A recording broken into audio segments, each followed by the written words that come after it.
আজকে অনেকে রাজনৈতিক দল করছেন, সমস্ত কিছু করছেন। আমি কালকে নতুন যারা দল করেছেন তাদের ওখানে উপস্থিত ছিলাম, অনেক ভালো ভালো কথা তারা বলেছে রাষ্ট্র সম্পর্কে, এ সম্পর্কে, কিন্তু একটা পলিটিক্যাল ফিলোসফি কিন্তু আমি পাইনি। শেখ মুজিব যেমনই হোক, শেখ মুজিবুর রহমান সে ওই সময় বাঙালি জাতীয়তাবাদকে পশ্চিমের পাঞ্জাবিদের বিরুদ্ধে ব্যবহার করে তিনি স্বায়ত্তশাসনের দাবি করে একটা যাই হোক একটা ন্যারেটিভ তৈরি করেছেন। কিন্তু স্বাধীনতার পর তো আমরা ভূখণ্ড পেয়ে গেলাম, এর জন্য তার একটি রাজনৈতিক দর্শন সেটা শেখ মুজিব দেননি, সেটা জিয়াউর রহমান দিয়েছে। এই জন্য জিয়াউর রহমান অন্যদের চাইতে ভিন্ন বাংলাদেশি জাতীয়তাবাদ। আর জিয়াউর রহমান তো একদলীয় গণতন্ত্র হত্যা করে একদলীয় শাসন থেকে বহুদলীয় গণতন্ত্র উত্তরণ করেছেন। এটা তো যে কোনো একজন গণতন্ত্রী মানুষকে করতে হতো, সেই কাজটা জিয়াউর রহমান করেছে। জিয়াউর রহমান তো কোনো গণতান্ত্রিক শাসন ব্যবস্থা বা গণতান্ত্রিক শাসক, তাকে উৎখাত করে ক্ষমতায় আসেননি। গণতন্ত্রকে হত্যা করেছে তো শেখ মুজিব তার বাকশাল করে। তাহলে বহুদলীয় গণতন্ত্রের জন্ম দিতে হবে, সেই জন্মই দিয়েছেন জিয়াউর রহমান।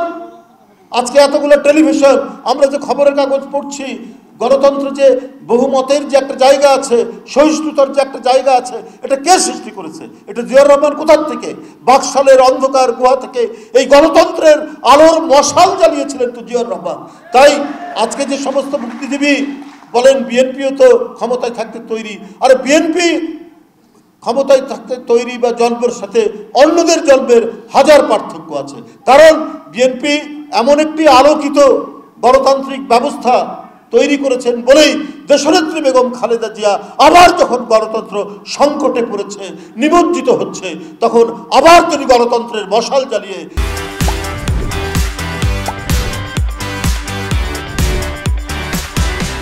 বহুদলীয় গণতন্ত্রের বিজয় করেছিলেন 90-এর দশকে।